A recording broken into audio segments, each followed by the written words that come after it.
اسی طرح کا اعلان ظاہر ہے امریکہ کی طرف سے ہے. اسی طرح کا اعلان جو ہے وہ کینیڈا کی طرف سے بھی ہے. کینیڈا کے پرائم منسٹر نے بھی اسی طرح کا اعلان کیا. اور ابھی آپ دیکھیں گے آنے والے چند گھنٹوں میں, آج شام تک آپ دیکھیں گے کہ پوری ویسٹرن ورلڈ جو ہے, ماسوائے شاید کوئی اکا دکا جگہ ہو, پوری طرح سے بھرپور طریقے سے اسرائیل کی پش کے اوپر کھڑی ہوگی اس سارے معاملے میں. حالانکہ جو کل ہم نے سارا بیک گراؤنڈ دیا اس میں آپ کو پتا ہے کہ ایسکلیشن جو ہے وہ بتدریج اسرائیل کی طرف سے ہو رہی تھی اور اب معاملات یہاں تک پہنچ گئے. تو یہ تو معاملہ ہے کہ نیتن یاہو کیا کہہ رہے ہیں اور ویسٹرن سٹیٹس کیا کہہ رہی ہیں. اس کے ساتھ ساتھ جو امپورٹنٹ بات ہے وہ یہ ہے کہ کل جب برطانوی وزیر اعظم نے ڈاؤننگ سٹریٹ سے اپنی عوام سے یا پریس سے بات چیت کی, تو اپنی پریس کانفرنس پہ کے آخر پر انہوں نے جتنے بھی برطانوی شہری اسرائیل میں ہیں ان کو فوری طور پر اسرائیل چھوڑنے کے احکامات یا مشورہ دیا.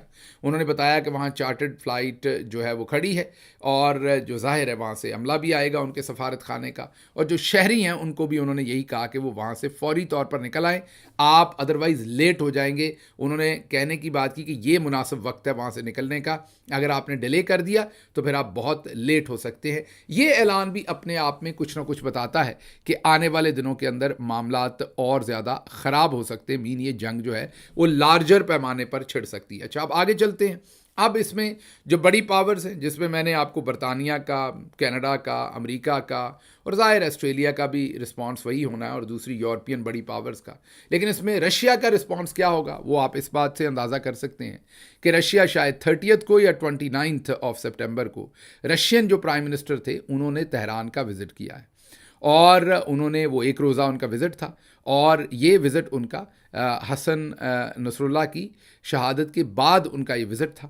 اور اس وزٹ میں ظاہر ہے انہوں نے خطے کی بدلتی ہوئی صورتحال پر بات کی, لیکن یہ بڑی انٹرسٹنگ بات ہے کہ ان کے وہاں سے چھوڑنے کے تہران چھوڑ کے واپس جانے کے چند گھنٹوں کے بعد یا ودن 24 آورز آپ کہہ لیں, یہ ایران نے میزائل اٹیک جو ہے وہ کر دیا ہے.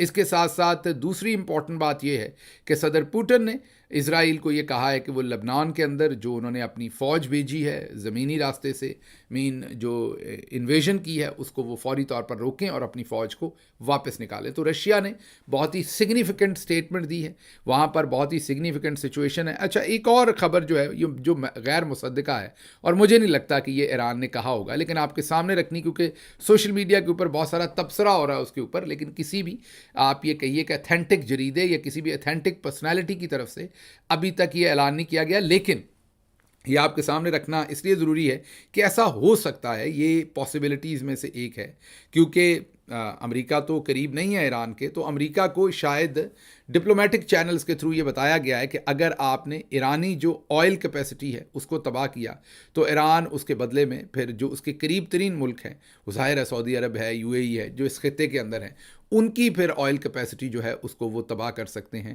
اب مجھے لگتا نہیں کہ ایران ایسا کرے گا, وہ کیوں کسی مسلم ملک کی سرزمین کے اوپر ایک نئی جنگ چھیڑے گا اور اپنے لیے مسائل کھڑے کرے گا. لیکن بہرحال یہ بھی ون آف دا پاسبلٹی یا کانسپریسی تھیری یا ایک افواہ کے طور پر اس وقت ڈسکس ہو رہا ہے.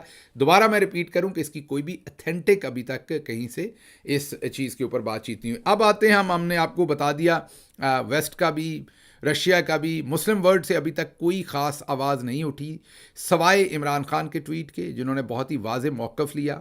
وہ آپ کے سامنے ابھی رکھتے ہیں ان کا ٹویٹ اور بتاتے ہیں کہ انہوں نے کیا موقف لیا. لیکن ویسے مسلم ورلڈ جو ہے وہ بنیادی طور پر اس ٹائم سائلنٹ موڈ پہ لگی ہوئی ہے. اور اب چلتے ہیں یمن کی طرف. یمن نے اعلان کیا ہے, بہرحال یمن میں بھی وہ جو ایک خاص خطہ ہے جس میں ایک فورس ہے محدود پیمانے پر, انہوں نے اعلان کیا ہے کہ انہوں نے اسرائیل کے کچھ ٹارگٹ جو ہیں وہ لاک کیے ہیں اور وہ بھی اسرائیل کو واپس ریٹیلیٹ کرنے کا پروگرام رکھتے ہیں. آپ کو پتہ ہے کہ یمن نے ابھی 1-2 دن پہلے ہی اسرائیل نے یمن کے اوپر حملہ کیا تھا اور ان کے کچھ جو ایسٹس تھے یا وہاں پر انسٹالمنٹس تھیں ان کو انسٹالیشنز تھیں, انسٹالمنٹ کہہ دیا معذرت, انسٹالیشنز تھیں, ان کو نشانہ وہاں پر بنایا. اچھا جی, آگے چلتے ہیں. آگے جو پاکستان کا رسپانس بھی اب آپ سوچ رہے ہوں گے کہ پاکستان کا رسپانس کیا آئے گا, تو پاکستان کے ٹیلی ویژنس پر بھی فلیش ہوا کہ ایران اسرائیل کانفلکٹ پر پاکستان کا اہم فیصلہ. تو میں گھبرا گیا کہ پاکستان کا کہیں جنگ شنگ پہ جانے کا پروگرام تو نہیں بن گیا ساتھ, یا پاکستان نے جنگ میں کودنے کا پروگرام تو نہیں بنا لیا. مجھے پریشانی یہ ہوئی, لیکن پھر وہی ہوا جو ہونا چاہیے تھا, جو ہمارے حساب کتاب ہے. اگلے لمحے جو خبر فلیش ہوئی وہ یہ ہوئی کہ پاکستانی ایئر ٹریفک کنٹرول نے پاکستان کو آنے والے جہازوں کو ایرانی سرزمین یا ایئر جو سپیس ہے اس کو استعمال کرنے سے روک دیا، خصوصاً PIA کو، اور اپنی طرف آنے والی تمام جو پروازیں ہیں ان کا بہت ہی باریک بینی سے ہم مشاہدہ کریں گے۔ یہ کیوں کریں گے ہم سمجھ نہیں، مطلب ایران نے اس طرف کو آ جانا ہے یا اسرائیل نے اس طرف کو آ جانا ہے؟ اسرائیل ہماری طرف کیوں آئے گا؟ ویسے بائی دی وے ہم تو پاکستان میں کسی کو اسرائیل کے خلاف نام نہیں لینے دیتے، کوئی فلسطین کی بات کرے کٹ کے اس کا کچومر نکال دیتے ہیں، ہم اس کو پھینٹا لگاتے ہیں۔ تو میرا نہیں خیال اسرائیل کا کوئی انٹرسٹ ہے، لیکن وہ اسٹیٹمنٹ بڑی انٹرسٹنگ تھی کہ پاکستان نے اہم فیصلہ کر لیا ہے، فضائی حدود میں کوئی بھی طیارہ اس طرف کو آئے گا تو اس کی کڑی نگرانی کی جائے گی۔ تو میں نے کہا چلیں کوئی نہ کوئی اعلان تو کیا ہے۔ بہرحال اگر ہم ساحر علی بگا صاحب فارغ ہوں تو اگر بھیج دیں ہم ان کو ایران، چلے ہم جنگ میں تو نہیں جا سکتے، اسلحہ نہیں دے سکتے، بڑی جنگ ہے، اس میں کودنا بھی نہیں چاہیے، چلیں مان لیا، لیکن ساحر علی بگا اگر چلے جائیں کو چند نغمے وہاں پر گا دیں، ترانے گا دیں، تو اس میں تو کوئی برائی نہیں ہے۔ ایرانی فوج قوم ذرا تھوڑی گرم ہو جائے گی اور ہو سکتا ہے وہ افیکٹو طریقے سے یہ جنگ لڑ سکے۔ اچھا جی، عمران خان صاحب کا ٹویٹ آیا ہے اسی سلسلے میں، اگر آپ ان کا ٹویٹ ہم سکرین پر رکھتے ہیں وہ دیکھ لیجئے۔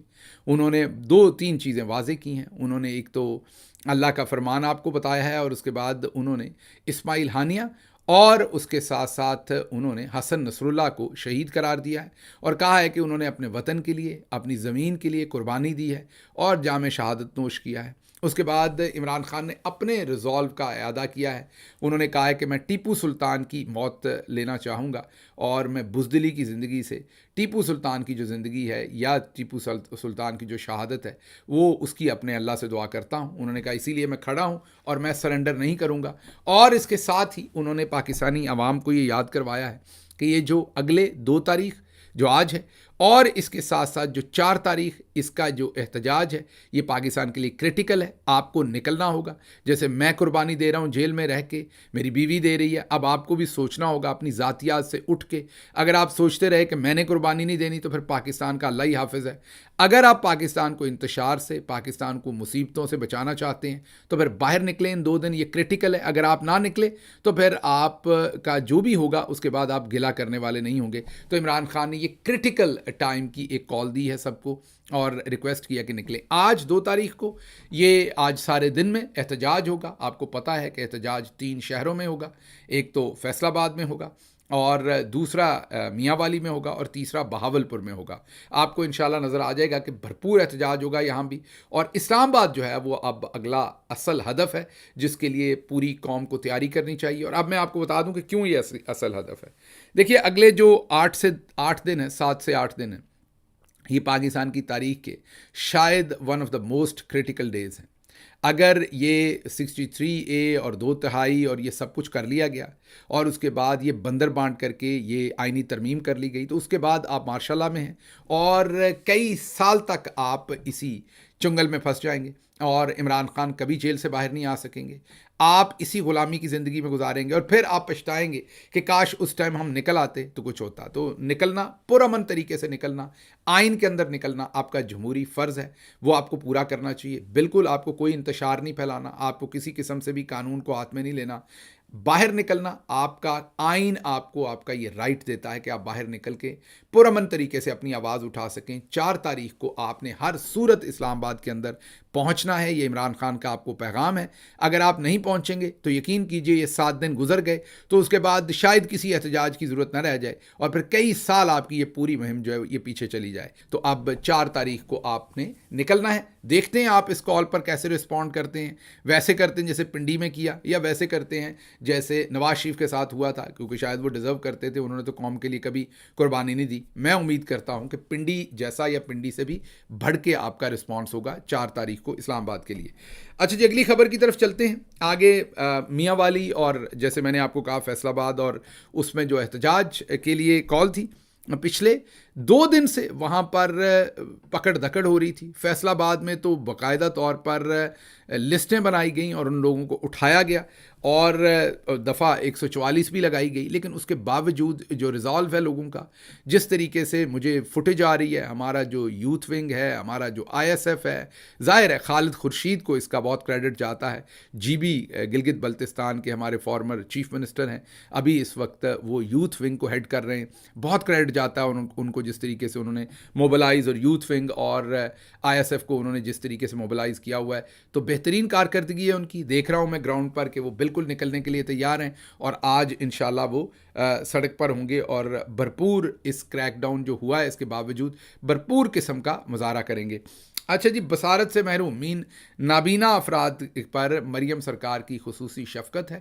ان کو ڈنڈے برسائے گئے ہیں، ان کو تشدد کیا گیا ان کے اوپر. وہ مال روڈ پر بیٹھے ہیں کیونکہ ان کے پاس تعلیم انہوں نے جیسے تیسے حاصل کی. آپ کو پتہ ہے کہ پاکستان میں جو اسپیشل افراد ہیں یا پیپل ود اسپیشل ایبلٹیز ہیں یا ڈسیبلٹیز کے ساتھ ہیں، ان کے پاس تو پاکستان کا جو سپریم کورٹ کا کوٹ نمبر 1 ہے، پچھلے دنوں آپ نے دیکھا تھا کہ اس میں ویل چیئر باؤنڈ کوئی نہیں جا سکتا. تو آپ خود سوچ لیجئے کہ تعلیم حاصل کرنا اور باقی زندگی گزارنا پاکستان میں ایک ایسا شخص جو معذور ہو اس کے لیے کتنا ایزی ہے، یہ آپ کو اور مجھے سب کو پتہ ہے. ان حالات میں بھی ان نبینا اشخاص نے ڈگری حاصل کی اور ان کو اب نوکری نہیں مل رہی. تعلیم ہونے کے باوجود یہ بیچارے بے روزگار ہیں. اس کے لیے نابینا افراد نے اکٹھے ہو کر مظاہرہ کیا ہے. بجائے ان کی بات سننے کی، کئی دن سے وہ مال روڈ کے اوپر پڑے ہوئے تھے اس گرمی میں، وہاں پر بیچارے سڑک کے اوپر. آج ان کے اوپر تشدد ہوا ہے، لاٹھی چارج ہوا ہے. یہ مہربانی مریم صاحبہ نے ان کے اوپر کی ہے. اچھا جی، اگلی خبر جو ہے وہ کوئکلی آپ کو دینی ہے کہ بلاول صاحب نے 12.5 سال میں نے جیل میں رہ کے، میرے والد صاحب جیل میں رہے ہیں، میں نے دیکھا ہے، اور انہوں نے اپنی بپتا بتائی ہے کہ میں نے کتنی بڑی قربانی دی ہے، میرے والد نے کتنی بڑی قربانی دی ہے. وہ 12 سال جیل میں رہے ہیں. میرے نانا نے، میری والدہ نے ساری بات گنوائی، اور انہوں نے کہا اس لیے آئینی عدالت بنے گی اور ہم اس کو ہر صورت بنوائیں گے. اب یہ جو بندے پورے کرنے کا ٹارگٹ ہے نا اس شیطانی ترامیم کے لیے، وہ قاضی صاحب کو ملا ہے، کیونکہ وہ 63A کو اڑائیں گے تاکہ پھر گدھے اور گھوڑے بک سکیں اور اس سے بندے پورے کیے جا سکیں. تو بندے پورے کرنے کا ٹاسک قاضی صاحب کو، اور اس کے لیے بیانیہ بنانے کا ٹاسک جو ہے وہ بلاول صاحب کو ہے. اب بلاول صاحب کے اگر نانا کو دیکھیں تو وہ بھی چیف ماشاءاللہ ایڈمنسٹریٹر رہے، پاکستان توڑنے میں ماشاءاللہ ان کا ہاتھ رہا، قانون آئین شکنی میں ان کا پورا ہاتھ رہا. فاطمہ جناح صاحبہ کو ڈپرائیو کرنے سے لے کے، ایوب خان کا جو ہے وہ آپ یہ کہیں کہ رائٹ ہینڈ بننے سے لے کے، یحییٰ خان کا بننے سے لے کے، تمام انہوں نے غیر آئینی کام کیے. پھر ان کی والدہ ماجدہ اللہ ان کو جنت میں جگہ دے، انہوں نے بھی کونڈولیزا رائس کی کتاب میں دیکھ لیجئے کیا کچھ کیا. آگے سے والد صاحب کی تو بات ہی کچھ ہو رہا ہے. تو بلاول صاحب جو کر رہے ہیں وہ کوئی ایسا نہیں کر رہے کہ کوئی شاکنگ ہو، ویسے ہی کر رہے ہیں جو ہمیشہ سے ان کا خاندان پاکستان میں کرتا ہے. اقتدار چاہیے، ان کا جمہوریت یا اصولوں کے ساتھ کوئی لینا دینا نہیں ہے. تو وہی بلاول زرداری صاحب نے وہاں پر ایک بڑی دبنگ قسم کی پریس کانفرنس اپنی تقریر کی، تقریر کو ٹیلی ویژن پر دکھایا. لیکن وہاں پر بڑا انٹرسٹنگ کام ہوا، جب بلوچستان بار کے صدر افضل صاحب نے تقریر کی تو ان کی تقریر ٹیلی ویژن پر نہیں دکھائے گی، کیونکہ انہوں نے آئینہ دکھا دیا بلاول صاحب کو بھی اور ان کے ماسٹرز کو بھی. انہوں نے کہا کہ ہمارے چیف جسٹس منصور علی شاہ ہوں گے اور 26 تاریخ سے ہوں گے. قاضی صاحب کو ہم اب مزید کسی آئینی یا کسی سپریم کورٹ کا چیف جسٹس نہیں مان سکتے، نہ اس ایکسٹینشن کو مانیں گے. اور بھی کافی ساری خبریں ہیں، وہ ہم پنجابی ویلاگ میں کور کر رہے ہیں. مجھے یہاں سے اجازت دیجیے. اللہ آپ کا حامی و ناصر ہو. پاکستان زندہ باد.